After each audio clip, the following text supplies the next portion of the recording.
Blueberryto, hindi ako ang tunay mong ina. Napulot lang kita sa dagat. Ano po? Sino po ang totoo magulang ko? Bakit po ako iniwan? Hindi ko na kailangan pahanapin ng totoo ko magulang. Kung ayaw nila sa akin, mas ayaw ko sa kanila. Meron naman ako, Mami Dragona. Bakit kamukha kita pero magkaiba lang ang kulay natin? Lahat naman tayo prutas, halos magkakamukha lang. Tara na, magklase na tayo. Anak na putilito, kamusta sa school? Enjoy ka ba? Ayos naman po, Mami. Madami po ako natutunan sa school. Blueberryto, kamusta ang school mo ngayong araw? Okay naman po, Mami Dragona. Masaya po sa school. Madami na po ako kaibigan.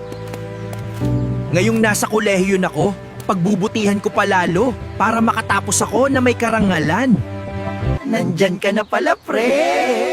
Tara na, punta na tayo sa klase natin. Baka malati pa tayo. Saan tayo pupunta? Tapos naman na klase natin, laro tayo sa bahay namin, pre! O anak, nakauwi ka na pala. Kasama mo pa kaklase mo siya. Mag-enjoy lang kayo dyan. Igagawa ko kayo ng merienda.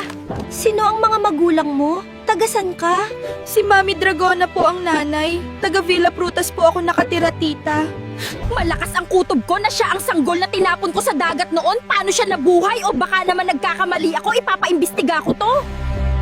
Alamin mo ang buong pagkatao ni Blueberryto. Lahat ng impormasyong tungkol sa kanay gusto ko malaman. Masusunod po, ma'am.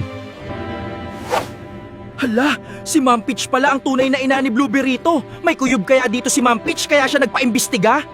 Malalaman kaya ni Ma'am Peach na ako ang tunay na anak niya at malalaman ko din ba? Ano ang magiging reaksyon ko dito? Alamin mo sa part 3!